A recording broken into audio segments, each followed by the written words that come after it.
ನಮಸ್ಕಾರ. ಮತ್ತೊಮ್ಮೆ ರಾಜ್ಯದ ಮುಖ್ಯವಾದ ಮಾಹಿತಿಗಳನ್ನ ಡೀಟೇಲ್ ಆಗಿ ನೋಡೋಣ.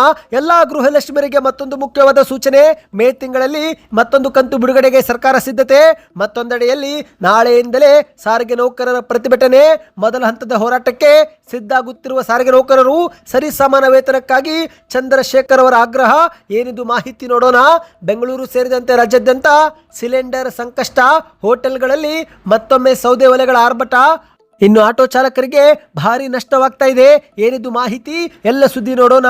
ಇನ್ನು LPG ಬೆಲೆ ಏರಿಕೆ ಕುರಿತಂತೆ ಶೋಭಾ ಕರಂದ್ಲಾಜೆ ಮತ್ತು ಪ್ರಹ್ಲಾದ್ ಜೋಶಿ ಅವರು ಶಾಕಿಂಗ್ ಹೇಳಿಕೆ ಕೊಟ್ಟಿದ್ದು ಸಾಮಾಜಿಕ ಜಾಲತಾಣದಲ್ಲಿ ಇವರ ಹೇಳಿಕೆಗಳನ್ನ ಟ್ರೋಲ್ ಮಾಡಲಾಗ್ತಾ ಇದೆ. ಆ ಬಗ್ಗೆಯೂ ಕೂಡ ಮಾಹಿತಿ ನೋಡೋಣ. ಇನ್ನು ಆಧಾರ್ ಕಾರ್ಡ್ ಬಗ್ಗೆ ಮುಖ್ಯವಾದ ಮಾಹಿತಿ. ಉಚಿತವಾಗಿ ಆಧಾರ್ ಕಾರ್ಡ್ ಅಪ್ಡೇಟ್ ಮಾಡಲು ಸೆಪ್ಟೆಂಬರ್ 30ರವರೆಗೆ ಕೊನೆಯ ಅವಕಾಶ. ಪೋಷಕರಿಗೆ ಮುಖ್ಯವಾದ ಸೂಚನೆ. ಎಲ್ಲ ಮಾಹಿತಿಗಳನ್ನು ಡೀಟೇಲ್ ಆಗಿ ನೋಡೋಕ್ಕಿಂತ ಮೊದಲು ನೀವು ಸುದ್ದಿ 9 ಯೂಟ್ಯೂಬ್ ಚಾನಲ್ಗೆ ಮೊದಲು ಬಾರಿ ಭೇಟಿ ಕೊಡ್ತಾ ಇದ್ರೆ ದಯವಿಟ್ಟು ಸಬ್ಸ್ಕ್ರೈಬ್ ಆಗಿ ಪಕ್ಕದಲ್ಲಿ ಕಾಣಿಸೋ ಗಂಟೆ ಕೂಡ ಒತ್ತಿ. ಇದರಿಂದ ರಾಜ್ಯದ ಮಾಹಿತಿಗಳು ನಿಮಗೆ ಸಿಗುತ್ತವೆ. ವಿಡಿಯೋಗೆ ಲೈಕ್ ಮಾಡಿ ಮತ್ತು ವಿಡಿಯೋ ಪೂರ್ತಿಯಾಗಿ ನೋಡಿ. ಬನ್ನಿ ಸ್ನೇಹಿತರೆ, ಎಲ್ಲ ಮಾಹಿತಿಗಳನ್ನು ಡೀಟೇಲ್ ಆಗಿ ನೋಡೋಣ. ನೀವು ಕೂಡ ಗೃಹಲಕ್ಷ್ಮಿ ಯೋಜನೆ ಫಲಾನುಭವಿಗಳಾಗಿದ್ದರೆ ಇದುವರೆಗೆ ಎಷ್ಟು ಕಂತು ಪಡೆದುಕೊಂಡಿದ್ದೀರಾ ಮತ್ತು ಈ ಒಂದು ಹಣದಿಂದ ನೀವು ಏನು ಮಾಡಿದ್ದೀರಾ ಎಂಬುದನ್ನು ಕಮೆಂಟ್ ಮಾಡಿ. ಇದರಿಂದ ಒಂದು ಉತ್ತಮ ಫೀಡ್ಬ್ಯಾಕ್ ಸಿಗುತ್ತೆ. ಸರ್ಕಾರದ ವರದಿಯ ಪ್ರಕಾರ ಇದುವರೆಗೆ 29 ಕಂತು ಜಮೆ ಮಾಡಲಾಗಿದ್ದು ಇದೀಗ ಮೇ ತಿಂಗಳಲ್ಲಿ 30ನೇ ಕಂತು ಕೂಡ ಫಲಾನುಭವಿಗಳಿಗೆ ಜಮೆ ಆಗಲಿದೆ. ಹೌದು ಸ್ನೇಹಿತರೆ, ಈಗಾಗಲೇ ಗೃಹಲಕ್ಷ್ಮಿ ಯೋಜನೆಯ 29 ಕಂತು ಜಮೆ ಮಾಡುವ ಮೂಲಕ ಸುಮಾರು 58,000 ಹಣವನ್ನು ಫಲಾನುಭವಿಗಳಿಗೆ ಹಾಕಲಾಗಿದ್ದು ಇದೇ ಒಂದು ಹಣದಿಂದ ಗೃಹಲಕ್ಷ್ಮಿಯರು ಮನೆಯ ಖರ್ಚು, ಮಕ್ಕಳ ಶಿಕ್ಷಣ, ಆರೋಗ್ಯ ಚಿಕಿತ್ಸೆ ಸೇರಿದಂತೆ ಹಲವು ಒಂದು ಕಾರಣಕ್ಕೆ ಹಣವನ್ನು ಉಪಯೋಗಿಸಿಕೊಂಡಿದ್ದಾರೆ. ಈಗ ಅದೇ ರೀತಿ ಸ್ನೇಹಿತರೆ, ಗೃಹಲಕ್ಷ್ಮಿ ಯೋಜನೆ ಹಣದಿಂದಲೇ SSLC ಪರೀಕ್ಷೆಯಲ್ಲಿ ಇಡೀ ರಾಜ್ಯಕ್ಕೆ ದ್ವಿತೀಯ ಸ್ಥಾನ, ಮೈಸೂರು ಜಿಲ್ಲೆಗೆ ಪ್ರಥಮ ಸ್ಥಾನವನ್ನು ಒಬ್ಬ ವಿದ್ಯಾರ್ಥಿನಿಯು ಪಡೆದುಕೊಂಡಿದ್ದಾಳೆ. ಸದ್ಯ ಈ ಬಗ್ಗೆ ಉಪಮುಖ್ಯಮಂತ್ರಿ DK ಶಿವಕುಮಾರ್ ಅವರ ಬೆನ್ನಲ್ಲೇ ಈಗ ಲಕ್ಷ್ಮೀ ಹೆಬ್ಬಾಳಕರ್ ಅವರು ಕೂಡ ಮೆಚ್ಚುಗೆ ವ್ಯಕ್ತಪಡಿಸಿದ್ದಾರೆ. ರಾಜಧಾನಿ ಬೆಂಗಳೂರಲ್ಲಿ ಮಾಧ್ಯಮಗಳ ಮುಂದೆ ಮಾತನಾಡಿದಂಥ ಲಕ್ಷ್ಮೀ ಹೆಬ್ಬಾಳಕರ್ ಅವರು ಸರ್ಕಾರದ ಜನಪರ ಯೋಜನೆಗಳು ಬಡವರ ಬದುಕಿಗೆ ಹೇಗೆ ಆಸರೆ ಆಗಬಲ್ಲವು ಎಂಬುದಕ್ಕೆ ಮೈಸೂರಿನ ವಿದ್ಯಾರ್ಥಿನಿ ಮಾಧುರಿಯ ಸಾಧನೆಯೇ ಸಾಕ್ಷಿ. ಅನಾರೋಗ್ಯದ ನಡುವೆಯೂ ಕೂಡ ಗೃಹಲಕ್ಷ್ಮಿ ಯೋಜನೆ ನೆರವಿನಿಂದ ತಮ್ಮ ಮಗಳು ಓದಿ ರಾಜ್ಯಕ್ಕೆ 2ನೇ ಸ್ಥಾನ ಪಡೆದುಕೊಂಡಿರುವುದು ಗ್ಯಾರಂಟಿ ಯೋಜನೆಗಳ ಸಾರ್ಥಕತೆ ಸಾರುತ್ತಿದೆ ಎಂದು ಲಕ್ಷ್ಮೀ ಹೆಬ್ಬಾಳಕರ್ ಅವರು ಹೇಳಿಕೆ ಕೊಟ್ಟಿದ್ದಾರೆ.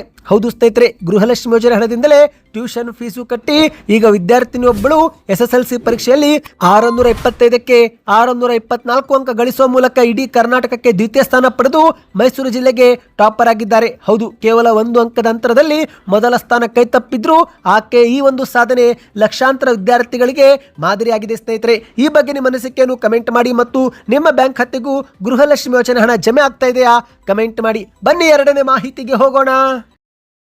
ಸರ್ಕಾರದ ಜೊತೆ ನಡೆದಂತ ಸತತವಾದ ಸಭೆಗಳು ವಿಫಲವಾದ ಬೆನ್ನಲ್ಲೇ ಇದೀಗ ಸಾರಿಗೆ ನೌಕರರು ಮೇ 20ರಿಂದ ಅನಿರ್ದಿಷ್ಟವಾದಿ ಬಸ್ ಬಂದ್ ಮಾಡಿ ಮುಷ್ಕರ ಮಾಡುವುದಕ್ಕೆ ಕರೆ ಕೊಟ್ಟಿದ್ದು, ಆದರೆ ಇದೇ ಮಧ್ಯೆ ನಾಳೆ ಮೊದಲ ಹಂತದಲ್ಲಿ ಮೇ 4ರಂದು ಒಂದು ಪ್ರತಿಭಟನೆ ಮಾಡಲು ಈಗ ರೆಡಿಯಾಗಿದ್ದಾರೆ. ಹೌದು ಸ್ನೇಹಿತರೆ, ಸರಿ ಸಮಾನ ವೇತನಕ್ಕಾಗಿ ನಾಳೆ ಒಂದು ಹೋರಾಟ ನಡೆಯಲಿದೆ. ಸಾರಿಗೆ ನೌಕರರ ಹಲವು ಬೇಡಿಕೆಗಳ ಈಡೇರಿಕೆಗಾಗಿ ನಡೆಯುತ್ತಿರುವ ಹೋರಾಟಕ್ಕೆ ಈಗ ಒಂದು ಹೊಸ ತಿರುವು ಸಿಕ್ಕಿದೆ. ಸಮಾನ ವೇತನ ಸೇರಿದಂತೆ ಹಲವು ಪ್ರಮುಖ ಬೇಡಿಕೆಗಳ ಬಗ್ಗೆ ಸರ್ಕಾರಕ್ಕೆ ಎಚ್ಚರಿಕೆ ನೀಡಲು KSRTC ನೌಕರರ ಕೂಟ ಮೇ 4ರಂದು ಬೃಹತ್ ಪ್ರತಿಭಟನೆಗೆ ಕರೆ ಕೊಟ್ಟಿದೆ.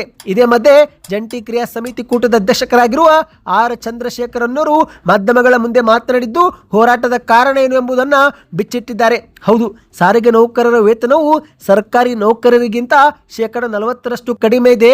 ನಾವು ಕೇವಲ 10% ಅಥವಾ 15% ವೇತನ ಹೆಚ್ಚಳಕ್ಕಾಗಿ ಚೌಕಾಸಿ ಮಾಡುತ್ತಿಲ್ಲ. ನಮಗೆ ಬರಬೇಕಾದಂತ ಸರಿ ಸಮಾನ ವೇತನ ಬರಬೇಕು, ಅದರ ನಮಗೆ ಅಗತ್ಯವಿದೆ ಎಂದು ಮಾಧ್ಯಮಗಳ ಮುಂದೆ ಹೇಳಿದ್ದಾರೆ. ಹೌದು ಸ್ನೇಹಿತರೆ, ಇದೀಗ ಮೇ 20ರಂದು ಬಸ್ ಬಂದ್ ಮಾಡಿ ಮುಷ್ಕರ ಮಾಡುವ ಎಚ್ಚರಿಕೆ ಕೊಡಲಾಗಿದ್ದು ಆದರೂ ಕೂಡ ನಾಳೆ ಮೊದಲ ಹಂತದಲ್ಲಿ ಒಂದು ಹೋರಾಟ ಮಾಡಲು ಈಗ ಸಾರಿಗೆ ನೌಕರರು ಸಿದ್ಧರಾಗುತ್ತಿದ್ದಾರೆ. ಹೌದು ಸ್ನೇಹಿತರೆ, ಕಾಂಗ್ರೆಸ್ ಸರ್ಕಾರ ತನ್ನ ಚುನಾವಣಾ ಪ್ರಣಾಳಿಕೆಯಲ್ಲಿ ನೀಡಿದ್ದ ಭರವಸೆಯನ್ನ ಕೂಡಲೇ ಈಡೇರಿಸಬೇಕು ಎಂದು ಚಂದ್ರಶೇಖರ್ ಅವರು ಒತ್ತಾಯಿಸಿದ್ದಾರೆ. ಶಕ್ತಿ ಯೋಜನೆ ಯಶಸ್ಸಿನ ಹಿಂದೆ ನೌಕರರ ಶ್ರಮವಿದೆ ಎಂಬುದು ಸರ್ಕಾರ ಯಾವುದೇ ಕಾರಣಕ್ಕೂ ಮರಿಬಾರದು.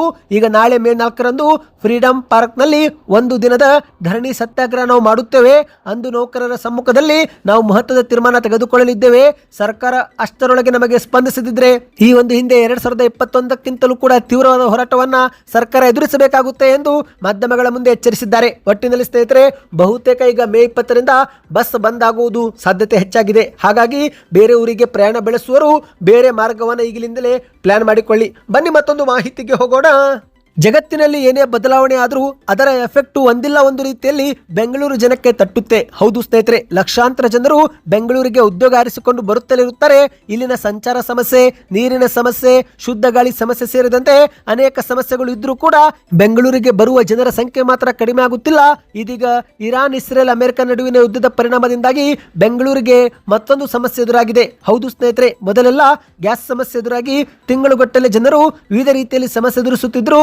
ಆದ್ರೆ ಈಗ ಅದೇ ಸಮಸ್ಯೆ ದೊಡ್ಡ ಮಟ್ಟದಲ್ಲೇ ಕಾಡ್ತಾ ಇದೆ. ಹೌದು ಗೆಳೆಯರೆ, ಈಗಾಗಲೇ ಸೌದೆ ಒಲೆಗೆ ಮೊರೆ ಹೋಗಿರೋ ಬೆಂಗಳೂರಿನ ಹೋಟೆಲ್ ಮಾಲೀಕರು ಜನರಿಗೆ ದುಬಾರಿ ಆದರೂ ಸರಿಯಾದ ಸಮಯಕ್ಕೆ ಊಟ ನೀಡುವ ಕೆಲಸ ಮಾಡುತ್ತಿದ್ದಾರೆ.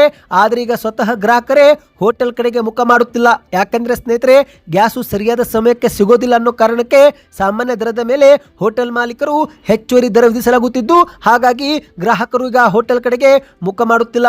ಮತ್ತೊಂದೆಡೆಯಲ್ಲಿ ಸ್ನೇಹಿತರೆ, ಹೋಟೆಲ್ ಮಾತ್ರವಲ್ಲದೆ ಯಾರೆಲ್ಲ ವಾಣಿಜ್ಯ ಗ್ಯಾಸ್ ಬಳಕೆ ಮಾಡಿಕೊಂಡು ವ್ಯವಹಾರ ಮಾಡುತ್ತಿದ್ರೋ ಅವರಿಗೂ ಕೂಡ ದೊಡ್ಡ ತಲೆನೋವು ಉಂಟಾಗಿದೆ. ಯಾಕಂದ್ರೆ ಅನಿವಾರ್ಯವಾಗಿ ಕೆಲವು ಕಡೆಗೆ ಮತ್ತಷ್ಟು ದರ ಹೆಚ್ಚಿಗೆ ಮಾಡಬೇಕಾಗಿದೆ. ಆದರೆ ಸ್ವತಃ ಜನರೇ ಹೋಟೆಲ್ ಕಡೆಗೆ ಮುಖ ಮಾಡುವುದನ್ನ ಕಡಿಮೆ ಮಾಡಿದ್ದಾರೆ. ಇನ್ನು ಇದೊಂದು ಕಡೆ ಆದರೆ ಆಟೋ ಚಾಲಕರಿಗೂ ಕೂಡ ಸಂಕಷ್ಟ ಎದುರಾಗಿದೆ. ಹೌದು, ಬೆಂಗಳೂರು ಸೇರಿದಂತೆ ರಾಜ್ಯಾದ್ಯಂತ ಹಲವು ಜಿಲ್ಲೆಗಳಲ್ಲಿ ಆಟೋ ಚಾಲಕರು ಕೂಡ LPG ಗ್ಯಾಸ್ ಸಮಸ್ಯೆ ಎದುರಿಸುತ್ತಿದ್ದು, ಇದರಿಂದ ಆಟೋ ಚಾಲಕರಿಗೆ ಸಂಕಷ್ಟ ಎದುರಾಗಿದೆ. ಇದೇ ಕಾರಣಕ್ಕೆ ಅನಿವಾರ್ಯವಾಗಿ ಆಟೋ ಚಾಲಕರು ಪ್ರಯಾಣಿಕರ ಮೇಲೆ ಇದರ ಹೊರೆ ಹಾಕಲು ಮುಂದಾಗಿದ್ದಾರೆ. ಹೌದು, ಕೇಂದ್ರದ ಸರ್ಕಾರ ಆಟೋ LPG ದರವನ್ನು ಮೇ 1, 2026ರಿಂದ ಅನ್ವಯವಾಗುವಂತೆ ಪ್ರತಿ ಕೆಜಿಗೆ ₹5.23 ಏರಿಕೆ ಮಾಡಿದ್ದು, ಇದರಿಂದ ಈಗ ಆಟೋ LPG ದರವು ಕೆಜಿಗೆ ₹95 ಆಗಿದೆ. ಅಲ್ಲದೆ ಸರಿಯಾದ ಸಮಯಕ್ಕೂ ಕೂಡ LPG ಸಿಗುತ್ತಿಲ್ಲ. ಇದರ ಪರಿಣಾಮ ಅನಿವಾರ್ಯ ಎನ್ನುವಂತೆ ಪ್ರಯಾಣಿಕರ ಬಳಿ ಹೆಚ್ಚಿನ ಹಣ ಕೇಳುತ್ತಿದ್ದಾರೆ. ಸ್ನೇಹಿತರೆ, ಮಾಹಿತಿಯ ಪ್ರಕಾರ ಬೆಂಗಳೂರು ಒಂದರಲ್ಲೇ ಸುಮಾರು 2 ಲಕ್ಷಕ್ಕೂ ಹೆಚ್ಚು ಆಟೋಗಳು ಸೇವೆ ನೀಡುತ್ತಿದ್ದು, ಈ ಎಲ್ಲ ಆಟೋ ಚಾಲಕರು ಈಗ LPG ಸಮಸ್ಯೆಯಿಂದ ಬಳಲುತ್ತಿದ್ದಾರೆ. ಇನ್ನಿದೊಂದು ಕಡೆ ಆದರೆ ಮತ್ತೊಂದೆಡೆಯಲ್ಲಿ LPG ಬೆಲೆ ಏರಿಕೆ ಕುರಿತಂತೆ ಶೋಭಾ ಕರಂದ್ಲಾಜೆ ಅವರು ಮತ್ತು ಪ್ರಹ್ಲಾದ್ ಜೋಶಿ ಅವರು ಮಾಧ್ಯಮಗಳ ಮುಂದೆ ಮಾತನಾಡಿದ್ದು, ಸದ್ಯ ಇವರು ಒಂದು ಹೇಳಿಕೆ ಸಾರ್ವಜನಿಕರಲ್ಲಿ ಆಕ್ರೋಶ ವ್ಯಕ್ತವಾಗುವಂತೆ ಮಾಡಿದೆ. ಹೌದು ಗೆಳೆಯರೆ, ವಾಣಿಜ್ಯ ಬಳಕೆ 19 ಕೆಜಿ ತೂಕದ ಸಿಲಿಂಡರ್ ಬೆಲೆಯಲ್ಲಿ ಸುಮಾರು ₹993 ಅಂದ್ರೆ ಆಸುಪಾಸು ₹1,000ವರೆಗೆ ಏರಿಕೆ ಮಾಡಲಾಗಿದ್ದು, ಇದೇ ಕಾರಣಕ್ಕೆ ವಿರೋಧ ಪಕ್ಷಗಳು ಸೇರಿದಂತೆ ಸಾರ್ವಜನಿಕರಿಂದಲೂ ಕೂಡ ತೀವ್ರ ವಿರೋಧ ವ್ಯಕ್ತವಾಗಿದೆ. ಆದರೆ ಬೆಲೆ ಏರಿಕೆ ನಿರ್ಧಾರವನ್ನು ತಮ್ಮ ಸರ್ಕಾರದ ಪರವಾಗಿ ಸಮರ್ಥಿಸಿಕೊಳ್ಳಲು ಹೋದಂತ ಕೇಂದ್ರದ ಸಚಿವೆ ಶೋಭಾ ಕರಂದ್ಲಾಜೆ ಮತ್ತು ಪ್ರಹ್ಲಾದ್ ಜೋಶಿ ಅವರಿಗೆ ಸಾರ್ವಜನಿಕರು ಈಗ ಆಕ್ರೋಶ ವ್ಯಕ್ತಪಡಿಸಿದ್ದಲ್ಲದೆ ಸಾಮಾಜಿಕ ಜಾಲತಾಣದಲ್ಲಿ ಟ್ರೋಲ್ ಕೂಡ ಮಾಡ್ತಿದ್ದಾರೆ.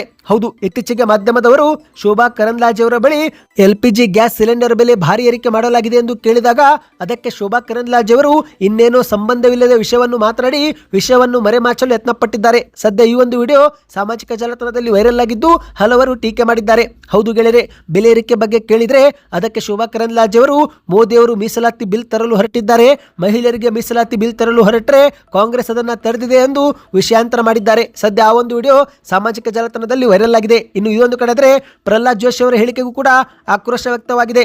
ಬೆಲೆ ಏರಿಕೆಗೂ ಕೇಂದ್ರ ಸರ್ಕಾರಕ್ಕೂ ಯಾವುದೇ ಸಂಬಂಧವಿಲ್ಲ ಎಂದು ಪ್ರಹ್ಲಾದ್ ಜೋಶಿ ಅವರು ಹೇಳಿದ್ದಾರೆ. ಈ ಒಂದು ಬೆಲೆ ಏರಿಕೆ ಆಯಿಲ್ ಕಂಪನಿಗಳು ಮಾಡಿದ್ದಾವೆ, ಕೇಂದ್ರ ಸರ್ಕಾರ ಮಾಡಿಲ್ಲ ಎಂದು ಹೇಳಿಕೆ ಕೊಟ್ಟಿದ್ದು, ಈ ಒಂದು ವಿಡಿಯೋಗೆ ಹಲವರು ವಿರೋಧ ವ್ಯಕ್ತಪಡಿಸಿದ್ದಾರೆ. ಹೌದು ಸ್ನೇಹಿತರೆ, ಇದಕ್ಕೆ ಒಬ್ಬರು ಕಮೆಂಟ್ ಮಾಡಿ, ಈ ವ್ಯಕ್ತಿ ಬೆಲೆ ಇಳಿಕೆ ಆದ್ರೆ ಮೋದಿ ಸರ್ಕಾರ ಮಾಡಿದ್ದು ಎನ್ನುತ್ತಾರೆ, ಆದ್ರೆ ಬೆಲೆ ಏರಿಕೆ ಆದ್ರೆ ಕಂಪನಿಗಳು ಎನ್ನುತ್ತಾರೆ ಎಂದು ಲೇವಡಿ ಮಾಡಿದ್ದಾರೆ. ಈ ಬಗ್ಗೆ ನಿಮ್ಮ ಅನಿಸಿಕೆಯನ್ನು ಕಮೆಂಟ್ ಮಾಡಿ ಮತ್ತು ನೀವು ಕೂಡ ಸಿಲಿಂಡರ್ ಸಮಸ್ಯೆ ಎದುರಿಸುತ್ತಿದ್ರೆ ಯಾವ ಊರು ಮತ್ತು ಏನು ಸಮಸ್ಯೆ ಎಂಬುದನ್ನು ಕೂಡ ಕಮೆಂಟ್ ಮಾಡಿ. ಇದರಿಂದ ಒಂದು ಉತ್ತಮ ಫೀಡ್ಬ್ಯಾಕ್ ಸಿಗುತ್ತೆ.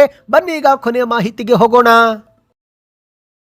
ನೀವು ಕೂಡ ಪಾಲಕರು, ಪೋಷಕರು ಆಗಿದ್ರೆ ನಿಮ್ಮ ಮನೆಯಲ್ಲಿ 5 ರಿಂದ 17 ವರ್ಷದ ಮಕ್ಕಳಿದ್ರೆ ಈ ಮಾಹಿತಿ ನಿಮಗೆ ತುಂಬಾನೇ ಮುಖ್ಯ. ಹೌದು ಗೆಳೆಯರೆ, ಉಚಿತವಾಗಿ ಬಯೋಮೆಟ್ರಿಕ್ ಆಧಾರ್ ಕಾರ್ಡ್ ಅಪ್ಡೇಟ್ ಮಾಡಿಸಲು ಸೆಪ್ಟೆಂಬರ್ 30ರವರೆಗೆ ಕೊನೆ ಅವಕಾಶ ಕಲ್ಪಿಸಿಕೊಡಲಾಗಿದೆ. ಹೌದು, ಬಳ್ಳಾರಿ ಜಿಲ್ಲಾದ್ಯಂತ 5 ರಿಂದ 17 ವರ್ಷದ ಮಕ್ಕಳಿಗೆ ಕಡ್ಡಾಯವಾಗಿ ಬಯೋಮೆಟ್ರಿಕ್ ಅಪ್ಡೇಟ್ ಮಾಡಿಸಲು ಬಳ್ಳಾರಿ ಜಿಲ್ಲೆಯ ಎಲ್ಲ ಆಧಾರ್ ಕೇಂದ್ರಗಳಲ್ಲಿ ಉಚಿತವಾಗಿ ಅವಕಾಶ ಕಲ್ಪಿಸಲಾಗಿದೆ ಎಂದು ಹೇಳಲಾಗ್ತಾ ಇದೆ.